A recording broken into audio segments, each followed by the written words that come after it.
यही सवाल आपसे पूछना चाह रहा था कि तमाम सुविधाएं, तमाम पॉलिसी इनिशिएटिव के बाद कोई बड़ी इंडस्ट्री आखिर क्यों नहीं आ पा रही है?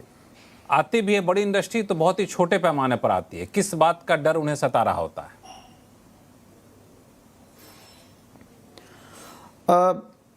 लक्ष्मण जी, चूंकि अब मैं गवर्नमेंट में नहीं हूं तो थोड़ा खुल के बोल सकता हूं। अपने राज्य में वर्ष 90 से लेकर 2014 तक जो केंद्र और राज्य का जो पॉलिटिकल अलाइनमेंट था वो एक दूसरे का विरोधी था। केंद्र में दूसरी पार्टी की सरकार थी, राज्य में दूसरी पार्टी की सरकार थी। वर्ष 90 से लेकर के 2014 तक सामान्यतः आप ऐसा देखोगे कुछ समय रहा होगा। तो इस बहुत लंबी अवधि में, लगभग 25 साल की अवधि में, बिहार राज्य को केंद्र सरकार से जितना सहयोग मिल सकता था और पिछले 10 वर्षों में अपन जो सहयोग देखे हैं तुलनात्मक, उससे राज्य की अपॉर्चुनिटीज मिस हुई है। तो उसके चलते उस पीरियड में, चाहे वो इंफ्रास्ट्रक्चर डेवलपमेंट हो या देश के विभिन्न विभागों के इंस्टीट्यूशंस का डेवलपमेंट हो, बड़ी इंडस्ट्रीज का इन्वेस्टमेंट हो, वो सब प्रभावित हुआ है। लेकिन अभी जब इंफ्रास्ट्रक्चर डेवलप हो रहा है, लॉजिस्टिक एफिशिएंसी आ रही है, सरकार की प्रोएक्टिव पॉलिसीज आ रही है, तो पिछले कुछ समय में काफ़ी बड़े बड़े इन्वेस्टमेंट आए हैं। और जो Bihar industrial investment promotion policy 2025 अभी हाल में लॉन्च की गई है, आशा है कि इसमें काफ़ी लोग इंटरेस्ट दिखाएंगे। जैसा जानकारी मिलती है कि कई बड़े इन्वेस्टर इसमें अपना इंटरेस्ट दिखा रहे हैं। आपको ध्यान होगा कि जनवरी 2025 में जो इन्वेस्टमेंट प्रमोशन समिट हुआ था, उसमें भी लगभग 1,80,000 करोड़ के 423 MOU साइन हुए थे।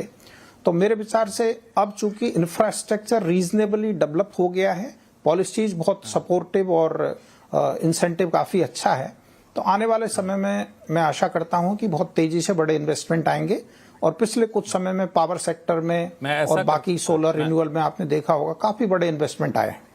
मैं ऐसा करता हूं कि हमारे साथ बिहार इंडस्ट्रीज एसोसिएशन के पूर्व वाइस प्रेसिडेंट भी हैं, उनसे ही जान लेता हूं कि आखिर ये जो अपेक्षा की जा रही है कि अब माहौल ऐसा बन चुका है कि बड़ी इंडस्ट्री बड़े पैमाने पर बिहार में आएगी। गोयनका साहब, आपको कितनी संभावना दिख रही है? लक्ष्मण जी, धन्यवाद मुझे इस फोरम पे बुलाने के लिए।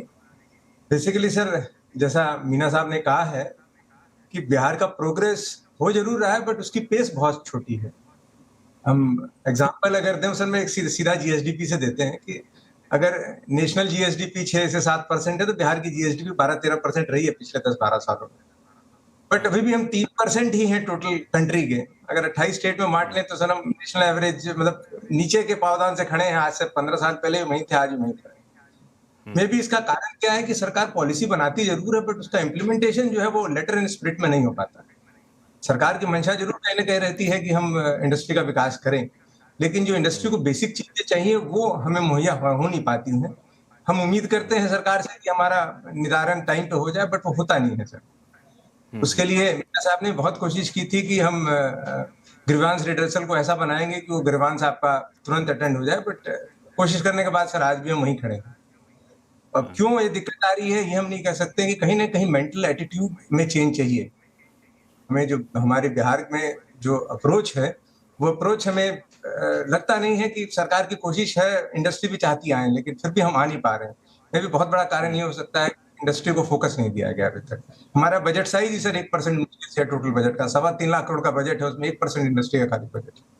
बिहार में आज से 5 साल पहले जमीन ही नहीं थी बियाडा के पास, वो तो शुगर केन की कुछ जमीनें आ गई, तब हमारे पास कुछ इंडस्ट्री आई है पिछले 4-5 सालों में। डेफिनेटली पहले आज से 5-7 साल पहले 100 करोड़ का इन्वेस्टमेंट नहीं आता। इथेनॉल ने मेजर चेंज किया है, 12-14 इंडस्ट्रीज 100-150 करोड़ की आई, अब 400-500 करोड़ की इंडस्ट्रीज भी आ रही हैं। बट मे बी हमारी इंसेंटिव पॉलिसी जो भी रही वो स्टेट बेस्ड ही रही कि हमारे स्टेट में लगाइए और हमारे स्टेट में बेचिए, तभी आपको फायदा मिलेगा। तो जितने भी आप कह रहे हैं, हिंदुस्तान लीवर हो, चाहे ब्रिटेनिया हो, चाहे पार्ले हो, चाहे श्री सीमेंट हो, जिसका भी आप नाम ले लीजिए, उन्होंने उतनी ही बड़ी फैक्ट्री लगाई कि बिहार के अंदर माल बेच लें। तो सर वो अप्रोच ही कभी नहीं आया, सोच ही नहीं आई कि हम वैसा पॉलिसी बनाएं कि हम बिहार में फैक्ट्री लगाएं और पूरे हिंदुस्तान में माल बेचें और हिंदुस्तान के बाहर बेचें। बहुत इंपॉर्टेंट पॉइंट आपने कहा कि फैक्ट्री ऐसा लगाएं जो बिहार के सिर्फ मार्केट को सर्व ना करे, बिहार के रॉ मटेरियल का इस्तेमाल करके देश के दूसरे हिस्सों में, दुनिया के दूसरे हिस्सों में हम अपने माल की सप्लाई कर सकें, ये अप्रोच अभी तक नहीं आया है। अरविंद झा साहब हैं जो कि मिथिला एंजल नेटवर्क के फाउंडर हैं और कई सारे स्टार्टअप को मेंटर भी करते हैं, लेकिन स्टार्टअप पे आगे चल के अरविंद झा साहब मैं बात करूंगा आपसे, लेकिन जिस इन्वेस्टमेंट माइंडसेट की बात, इंडस्ट्री माइंडसेट की बात यहाँ पे चल रही है, उससे आप कितने सहमत हैं? नमस्कार। पहले तो धन्यवाद आपको बुलाने के लिए हमें। मीना जी ने धन्यवाद। कुछ जो बोला वो शायद आंकड़े मैच नहीं कर रहे हैं, क्योंकि अभी अभी मैं पढ़ ही रहा था, पूरा रिसर्च कर रहा था, और 80 लाख लोग तो आने के लिए तैयार वापस थे छठ के लिए, जो कि अगर हम 4% 4.5% कर लेंगे फिगर, तो 50-60 लाख रुपया, 50-60 लोग आएगा जो पलायन है। पलायन का फिगर जो मेरे पास है वो 2.65 करोड़ का है, which is around 20%, may be 22% है। तो पहले तो हमें समझना पड़ेगा कि हम रियली पलायन बहुत बड़ा प्रॉब्लम है, और जो माइग्रेशन का हम प्रॉब्लम देखते हैं, अगर हम ग्लोबल स्केल में देखें, चाइना में चाइनीज न्यू ईयर में करीब 8-10 करोड़ लोग आगे पीछे होते हैं। यूएस में भी जो उनका थैंक्स गिविंग है उसमें करीब 80 लाख लोग आगे पीछे होते हैं केवल एयर ट्रैफिक से, और ओवरऑल हम देखें तो कम से कम 5 करोड़ लोग जो है इधर उधर होते हैं। तो ऑब्वियसली इंफ्रास्ट्रक्चर कम है शायद, और सब लोग बिहार वापस आना चाहते हैं, इसलिए हम लोग उसको हैंडल नहीं कर पा रहे हैं। जहाँ तक कि इन्वेस्टमेंट माइंडसेट की प्रॉब्लम है, देखिए इन्वेस्टमेंट सबसे ज़्यादा जो इन्वेस्टर होता है वो रिस्क देखता है कि मेरा रिस्क कितना है इस जगह पर। तो बिहार में 3 तरह की प्रॉब्लम्स हैं इस समय। जो लोकल पेइंग कैपेसिटी है वो बहुत कम है। अगर हमारा जीडीपी जो है 1/7 है कर्नाटका का, और हम 1/3 ऑफ नेशनल एवरेज से भी नीचे हैं इस समय में, और ये अनुमान लगाया जाता है कि आजकल का जो पिछले 2 साल का 14-15% ग्रोथ रेट है, वो अगर 15 साल चल भी पड़ा तो भी हम जाके आधे तक पहुंचेंगे, जो कि बड़े विकसित राज्य हैं उसको देखते हुए। तो इसका मतलब है कि कैपिटल आ ही नहीं रहा है हमारे स्टेट पे। अगर हम बिहार स्टेट फाइनेंशियल कॉर्पोरेशन की बात करें, आप उसका बैलेंस शीट देखिए, पहले तो मिलेगा ही नहीं आपको, आपकी वेबसाइट पे जाके देखेंगे 20, 21, 22, 23, 24 का कहीं का कोई फाइनेंशियल्स नहीं है। क्यों नहीं है? क्योंकि कोई पूछ ही नहीं रहा उनको कि भाई आपका बैलेंस शीट कितना है, आपने कितना इन्वेस्टमेंट किया, कितना लोन किया। 70-80 करोड़ का उनका टोटल इन्वेस्टमेंट है, 100 करोड़ का ऑथराइज कैपिटल था, और 400 करोड़ का टोटल इन्वेस्टमेंट पोर्टफोलियो है। तो जो जो संस्था 25-30 साल से चल रही है, अगर उसका इतना इतना वीक स्टैटिक्स है, तो आप सोच सकते हैं क्या होगा।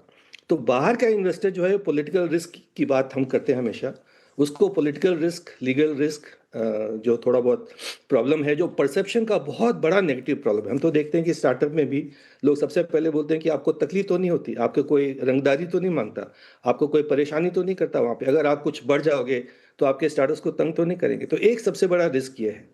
दूसरा जो प्राइवेट कैपिटल फॉर्मेशन है, जो कि डायस्पोरा का है, जो हमारा सबसे बड़ा एसेट होना चाहिए। मान लीजिए हम समझते हैं कि 60-70 लाख लोग हो सकता है कि बाहर हों, जो अच्छे स्थिति में हो फाइनेंशियली, जो लेबर क्लास में नहीं है, जो एक तरह से प्रभुत्व क्लास में है, उनका कैपिटल भी बिहार में नहीं लग पा रहा। उनके सबके अपने अपने घर हैं गांव में, लेकिन कोई भी आदमी उस गांव के घर को रिन्यू नहीं करा रहा है, कोई मॉडर्नाइज नहीं करा रहा है, कोई अपडेट नहीं करा रहा है। तो इन्वेस्टमेंट हुआ ही नहीं उस सेक्टर में। जो थोड़ा बहुत इन्वेस्टमेंट अभी पिछले 5-7-10 साल में हुआ है, वो एक तरह से इंफ्रास्ट्रक्चर इन्वेस्टमेंट, जो कि एयरपोर्ट बने हैं, रोड्स पे काफ़ी सारा इन्वेस्टमेंट किया गया है, टेलीकॉम में बहुत सारा इन्वेस्टमेंट किया है। तो उसकी वजह से हम देखते हैं कि कंस्ट्रक्शन सेक्टर में काफ़ी कुछ इन्वेस्टमेंट आया है, और सर्विसेज सेक्टर जैसे जैसे धीरे धीरे अर्बनाइजेशन बढ़ा है। बिहार में अभी भी रूरल पॉपुलेशन 80% के ऊपर ही होगा मेरे ख्याल से। तो अर्बनाइजेशन बहुत स्लो रहा है, और जैसे जैसे अर्बनाइजेशन बढ़ेगा शायद हो सकता है कि कैपिटल फॉर्मेशन होगा। और तीसरा जो इंसेंटिव की बात कर रहे थे संजीव की, भाई वो इंसेंटिव जो है ना थोड़ा सा लॉप साइडेड है। देखिए अभी चंद्रबाबू नायडू का आप देखिए, वो 1 रुपये में गूगल को बुलाने के लिए तैयार बैठे हैं कि आप आइए और यहाँ पे काम कीजिए। और हमारा जो पॉलिसी है, जितने भी पॉलिसी है, टूरिज्म पॉलिसी हो, IT पॉलिसी हो, इंडस्ट्रियल पॉलिसी है, वो सब है कि आप आइए, अपने रिस्क पे पैसा लगाइए, 4 साल बाद 5 साल बाद हम आपको कुछ इंटरेस्ट सबवेंशन दे देंगे, या कुछ सब्सिडी दे देंगे, या कुछ और। हम अपनी तरफ से क्या इन्वेस्ट कर रहे हैं? जब हमारे इंडिपेंडेंस के बाद हमने स्टेट ने पब्लिक सेक्टर में इन्वेस्टमेंट किया। इस समय बिहार इतने पीछे है कि स्टेट को चाहिए कि 10-20 हज़ार करोड़ खुद से इन्वेस्ट करे, PPP मॉडल पे करे, दूसरों के साथ इन्वेस्टमेंट करे, जो स्ट्रेटेजिक सेक्टर्स है हमारे। एग्रीकल्चर अगर हमारा बहुत बड़ा स्ट्रेंथ है, तो एग्रो प्रोसेसिंग क्यों नहीं हो पा रहा? हम सब केवल बात कर रहे हैं कि लीची में इन्वेस्टमेंट का बहुत अपॉर्चुनिटी है, मेज़ में इन्वेस्टमेंट का अपॉर्चुनिटी है, बनाना में इन्वेस्टमेंट का अपॉर्चुनिटी है, लेकिन सारा का सारा काम तो रॉ मटेरियल पे हो पा रहा है। क्यों नहीं अररिया से या सुपौल से, जो मेज़ का जहाँ पे गढ़ है, वहाँ पे प्रोसेसिंग प्लांट्स लग रहे हैं? और कैपिटल फॉर्मेशन अगर नहीं हो रहा है तो हम उसके लिए क्या कर रहे हैं?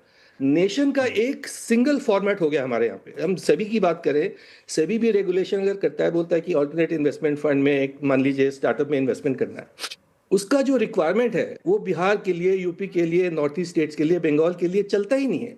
हम जहाँ पे कैपिटल फॉर्मेशन वीक है और जो हम कैसे कर्नाटका, गुजरात, महाराष्ट्र के साथ compete करेंगे, तो सिंगल पॉलिसी पूरे देश में क्यों लागू हो रही है हमारे। तो ये 3-4 स्ट्रक्चरल प्रॉब्लम्स है और टाइम मिलेगा तो उसको विस्तार से बताएंगे।